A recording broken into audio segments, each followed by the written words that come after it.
Hello, my name is Eat My Diction, and this is a hardcore team deathmatch on Array.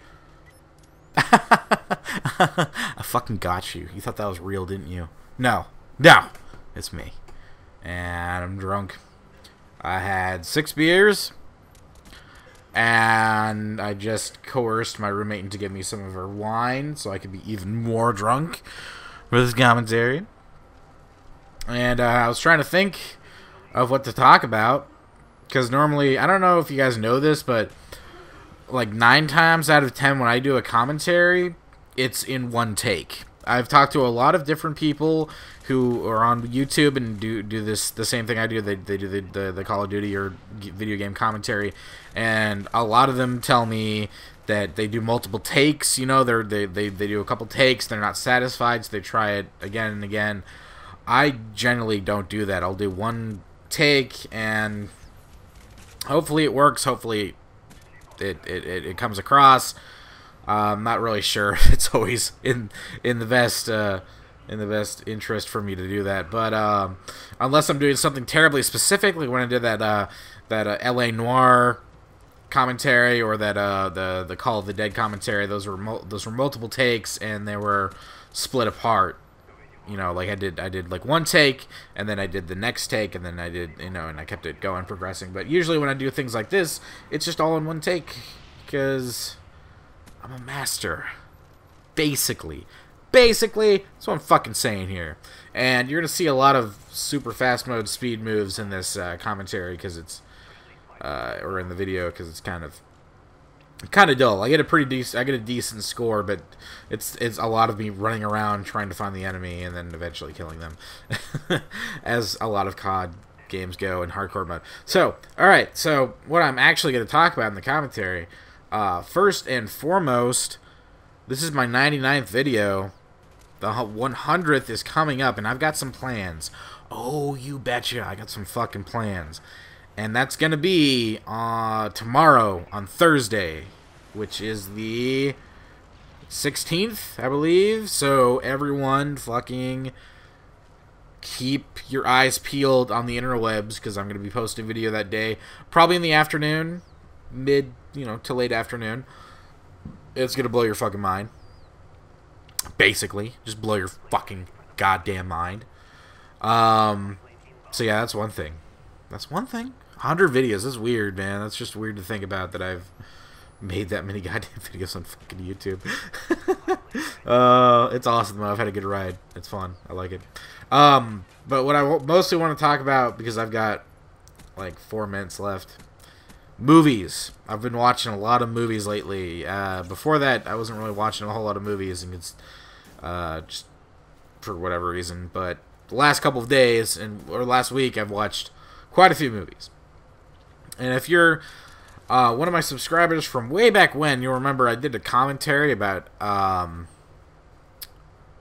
what's his goddamn name? Oh my, I can't even remember his fucking name. Shit, what's his fucking name? Oh my god, why did I get married? Tyler Perry, there we go. You know I'm drunk because I called him Terry. I finally watched Why Did I Get Married 2. I haven't seen the first one, and I don't fucking need to. I've always had a problem with this guy, Tyler Perry. I don't like the way he writes, I don't like the way he directs, and I don't like the way he acts. All 3 are fucking sins against cinema. He has no concept of subtext, if you know what that is. He has no concept of building 3-dimensional characters, and he uses really fucking ridiculous plot twists, like Shyamalan fucking style plot twists that don't have anything to do with the story. They don't progress the story, and all they are there for is for some soap opera shock value. Like, that's all they're there for. And Why Did I Get Married 2 is like the biggest culprit of all of this. But it's oddly watchable if you're a fan of movies like The Room and Troll 2. Like, it's one of those so bad it's good. For the most part, there are moments where I was tearing my hair out and I wanted to slit my fucking wrists. In particular, the subplot with Michael Jai White, who you may remember from Spawn.